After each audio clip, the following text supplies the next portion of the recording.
ગુજરાતનું કોંગ્રેસનું પ્રતિનિધિમંડળ ગાંધીનગરમાં રાજ્યપાલને મળવા પહોંચ્યું છે। ભ્રષ્ટાચાર, મનરેગા કૌભાંડ, ખાડાઓ સહિતના મુદ્દાઓ અંગે રજૂઆત કરવામાં આવશે।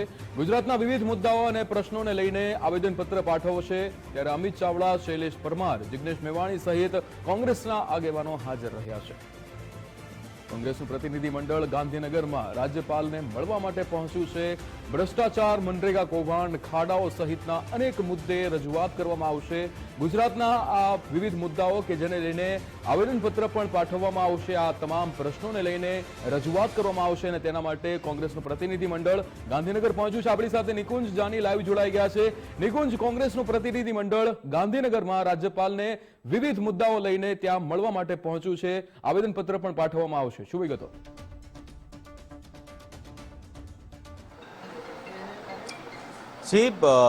કોંગ્રેસનું એક પ્રતિનિધિ મંડળે આજે રાજ્યપાલનો સમય માંગ્યો હતો અને તેઓ રાજ્યપાલને મળવા માટે પહોંચ્યા છે। ગુજરાતના અલગ અલગ મુદ્દાઓ, જેમાં ભ્રષ્ટાચારની અંદર મનરેગા કૌભાંડ હોય, નલ સે જલ યોજના હોય, આ ઉપરાંતના ભ્રષ્ટાચારના જે આરોપો લાગી રહ્યા છે તેને લઈને કોંગ્રેસનું આ પ્રતિનિધિ મંડળ રાજ્યપાલને આવેદનપત્ર પાઠવશે અને કડક પગલાં રાજ્ય સરકાર ભરે તે માટે રાજ્યપાલ વતી રજૂઆત જે છે તે કોંગ્રેસનું પ્રતિનિધિ મંડળ કરવાનું છે। આ ઉપરાંત રાજ્યની અંદર પહેલા વરસાદમાં જ જે રોડ રસ્તાની ખરાબ પરિસ્થિતિ નિર્માણ પામી છે તેને લઈને પણ કોંગ્રેસનું પ્રતિનિધિ મંડળ રાજ્યપાલને રજૂઆત કરશે।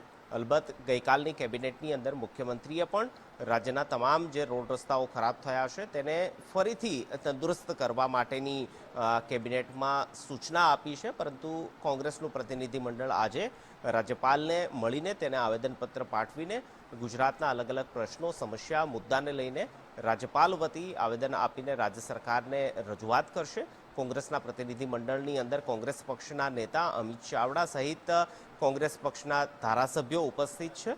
અલબત્ત તેઓ રાજ્યપાલને આવેદનપત્ર આપ્યા બાદ એક પ્રેસ કોન્ફરન્સ પણ કરશે, જેની અંદર તેઓ કયા પ્રકારના મુદ્દાઓને લઈને આવેદનપત્ર આપ્યું છે તેને લઈને પણ વાત કરશે। તો કોંગ્રેસના નેતા અમિત ચાવડાની આગેવાનીમાં આજે લગભગ 10થી 15 જેટલા કોંગ્રેસના સભ્યોનું એક પ્રતિનિધિ મંડળ રાજ્યપાલ સમક્ષ પહોંચ્યું છે અને અલગ અલગ વિષયો, જેમાં ખાસ કરી ભ્રષ્ટાચારનો વિષય મુખ્ય છે, તેને લઈને રાજ્યપાલને આવેદનપત્ર આપવા ગયા છે। બિલકુલ નિકુંજ, સમગ્ર માહિતી સાથે જોડાવા બદલ આપનો આભાર।